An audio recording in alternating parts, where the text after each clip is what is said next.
Inilah video salah satu pegawai di Lembaga Penyiaran Publik RRI yang mengungkapkan keresahannya mengenai kebijakan Presiden Prabowo soal efisiensi anggaran yang mengharuskan mereka di PHK. Selain itu beredar pula video seorang pegawai TVRI yang dirumahkan akibat dampak kebijakan yang sama, yakni efisiensi anggaran, yang membagikan video saat hari terakhir ia bekerja.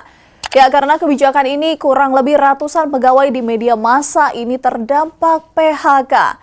Dikutip dari Jawa Post TV, efisiensi anggaran TVRI mencapai sebesar 732 miliar rupiah dari total pagu anggaran sebesar 1,52 triliun rupiah.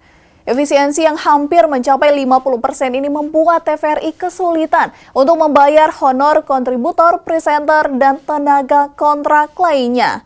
Namun pemerintah mengurangi pemangkasan anggaran TVRI dari 732 miliar rupiah menjadi 455 miliar rupiah.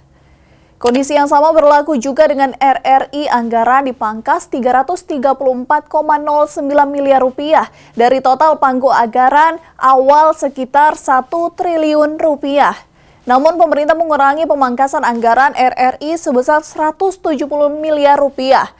Keputusan pemangkasan anggaran ini merupakan dampak dari instruksi Presiden atau Inpres nomor 1 tahun 2025 tentang efisiensi belanja dalam pelaksanaan APBN serta APBD tahun anggaran 2025. Komisi 7 DPR telah melakukan rapat dengar pendapat membahas soal ini pada Rabu kemarin bersama Direktur Utama LPP TVRI dan Direktur Utama RRI. Mereka menyepakati bahwa tidak ada lagi karyawan yang dirumahkan, tidak ada lagi pengurangan honor, dan hal-hal yang berkaitan dengan penghasilan kontributor di daerah.